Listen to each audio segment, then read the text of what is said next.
আপনি কি খুব বেশি খাচ্ছেন না তবুও ওজন বাড়ছে? বিশেষ করে পেটের মেদ, খাওয়ার ঠিক 2 ঘন্টা পরই আবার খিদে পেয়ে যায় মনে হয়। মিষ্টি না খেলে যেন মাথাই কাজ করে না। আপনার ব্লাড সুগার হয়তো এখনো নরমালি আছে, বাট আপনার মধ্যে শুরু হয়ে গেছে একটা অন্য প্রবলেম, যেটা হলো ইনসুলিন রেজিস্ট্যান্স। আর এই একটি সমস্যা থেকেই কিন্তু শুরু হতে পারে type 2 diabetes mellitus, fatty liver, PCOS, high cortisol, high blood pressure, heart disease এর মতো রোগগুলি। এমনকি অনেক ক্ষেত্রে অ্যালজাইমারের মতো রোগেরও ঝুঁকি বেড়ে যায়। সবচেয়ে অবাক করা বিষয় হলো অনেক মানুষই কিন্তু ইনসুলিন রেজিস্ট্যান্স নিয়ে বছরের পর বছর বেঁচে আছেন, তারা এটা বুঝতেই পারেন না। আমার আজকের ভিডিওতে আমি আপনাদের খুব সহজ ভাষায় বোঝাবো ইনসুলিন কি, ইনসুলিন রেজিস্ট্যান্স কেন তৈরি হয়, কেন বেলি ফ্যাট তৈরি হয়, কেন বারবার খিদে পায় এবং কিভাবে এই সমস্যাগুলো রিভার্স করা সম্ভব।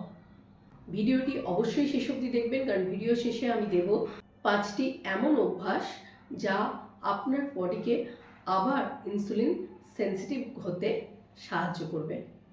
প্রথমেই একটা প্রশ্ন, যে এই যে ইনসুলিন এটা কি, আপনি কি জানেন? অনেকে এইটুকু জানে যে সুগার বেশি হলে ইনসুলিন বেরোয়, এটা ঠিক। কিন্তু আসল ব্যাপার হলো ইনসুলিন হলো একটা হরমোন, যেটা প্যানক্রিয়াসের বিটা সেল থেকে সিক্রেশন হয়। এবার ধরুন আপনার শরীরটা হলো একটা বড় শহর, আর তার প্রত্যেকটা সেল হলো এক একটা বাড়ি। ব্লাড হলো বাড়ির সামনে দিয়ে যাওয়ার রাস্তা। এখন যখন আমরা কার্বোহাইড্রেট জাতীয় খাবার খাই, সেটা ভাত, রুটি, বিস্কুট, মিষ্টি, সফট ড্রিঙ্কস, কেক ইত্যাদি, তখন এই কার্বোহাইড্রেট জাতীয় খাবার ব্রেকডাউন হয়ে আলটিমেটলি গ্লুকোজ তৈরি করে। এই গ্লুকোজ নিজে থেকে সেলের ভেতরে ঢুকতে পারে না, এইখানেই রোল আসে ইনসুলিন হরমোনের। ভাবুন, ইনসুলিন হলো একটা চাবি, আর সেল হলো একটা লক করে দেওয়ার রুম। তো এই ইনসুলিন চাবিটার দরকার গ্লুকোজটাকে সেলের ভেতরে ঢোকানোর জন্য, আর এই গ্লুকোজটাকে সেলের ভেতরে ঢুকতেই হবে, তবেই সেল এই গ্লুকোজ দিয়ে এনার্জি তৈরি করবে। ইনসুলিন সেই দরজাটা খুলে দেয় এবং গ্লুকোজ তখন সেলের ভেতরে ঢোকে এবং তা এনার্জি তৈরির জন্য ব্যবহার হয়। এই এনার্জি দিয়েই আমরা কাজ করি, ভাবি, হাঁটি, এক্সারসাইজ করি। অর্থাৎ ইনসুলিন ছাড়া কিন্তু বডি ঠিকমতো এনার্জিটাই ব্যবহার করতে পারবে না। এই অবধি সবই ঠিক আছে। সমস্যা তৈরি হয় তখন যখন এই কি আর দরজাটা ঠিকমতো কাজ করতে পারে না। এবার আসি, হোয়াট ইজ ইনসুলিন রেজিস্ট্যান্স। এটার একটা খুব সহজ উদাহরণ দিই। ধরুন আপনার বাড়ির দরজার লকটা একটু নষ্ট হয়ে গেছে। আগে যেখানে একবার ঘোরালেই চাবি খুলে যেত, এখন 2বার 3বার ঘোরালেও ঠিকমতো খুলছে না। এখন 2বার 3বার 4বার জোরে চাপ দিতে হচ্ছে। কি একই আছে, কিন্তু দরজা ঠিকমতো খুলছে না। আমাদের শরীরেও কিন্তু ঠিক একই ঘটনা ঘটে। সেল আর ইনসুলিনের কথা ঠিকমতো শুনছে না, অর্থাৎ cell become resistance to insulin. তখন প্যানক্রিয়াস কি ভাবছে? প্যানক্রিয়াস ভাবছে হয়তো ইনসুলিন কম আছে, তো ও বেশি করে ইনসুলিন রিলিজ করা স্টার্ট করছে। ফলে ব্লাডে ইনসুলিনের মাত্রা বেড়ে যাচ্ছে। এটাকে বলে হাইপার ইনসুলিনেমিয়া।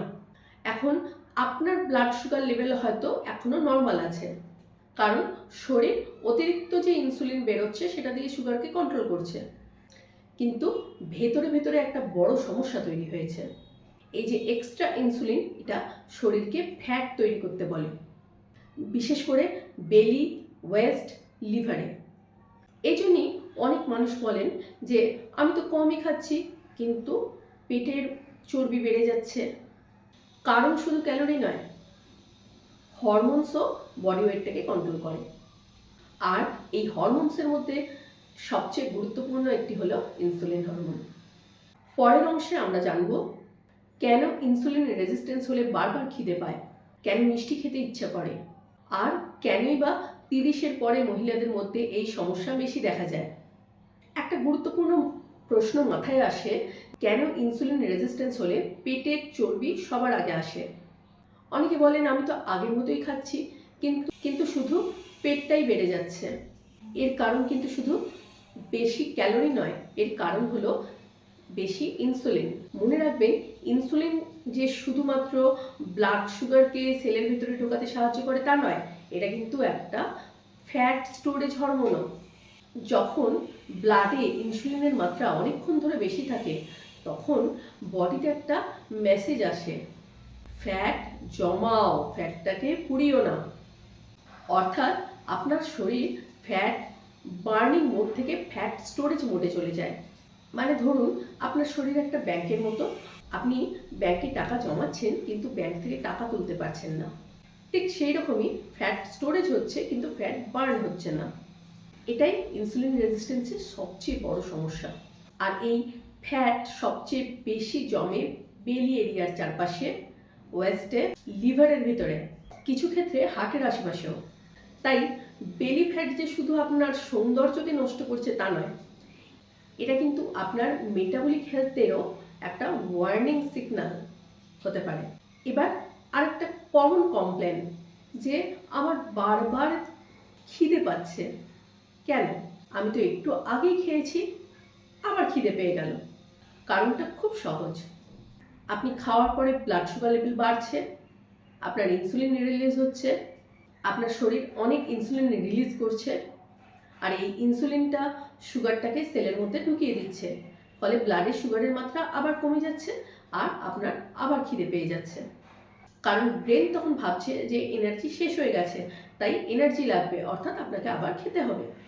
আর এর থেকেই শুরু হয় খিদে পাওয়া, দুর্বল লাগা, মাথা ঘোরা, বিরক্তি, খুব মিষ্টি খাওয়ার প্রবণতা। আর এই কারণেই অনেক মানুষই বিকেল 4টে বা রাত 10টা টাইম থেকে মিষ্টি, বিস্কুট, চকলেট, সফট ড্রিঙ্কস এগুলোর খোঁজ করতে থাকে। এটা কিন্তু সবসময় যে উইল পাওয়ারের অভাব তা কিন্তু নয়, এটা একটা হরমোনাল রেসপন্স। এবার একটা প্রশ্ন মাথায় আসতে পারে যে কেন মিষ্টি খেতে ইচ্ছা করছে? Why you crave for sugar? কেন স্যালাড নয়? আজকের ভিডিওটা যদি ভালো লেগে থাকে তাহলে অবশ্যই ভিডিওটিকে লাইক, শেয়ার করবেন এবং চ্যানেলটিকে সাবস্ক্রাইব করবেন। পাশে থাকা বেল আইকনটি টিপে দেবেন নিত্য নতুন আপডেট পেতে। আমার ফেসবুক এবং ইনস্টাগ্রাম পেজকে ফলো করুন এবং কমেন্টে আমায় অবশ্যই জানান আপনার সবচেয়ে বড় সমস্যা কোনটি? Belly fat, fatty liver, pre diabetes, PCOS, sugar craving, কোনটা? আপনার উত্তর অনুযায়ী আমি আমার নেক্সট ভিডিও বানাবো। দেখা হচ্ছে নেক্সট ভিডিওয়ে। ভালো থাকুন, সুস্থ থাকুন, নমস্কার।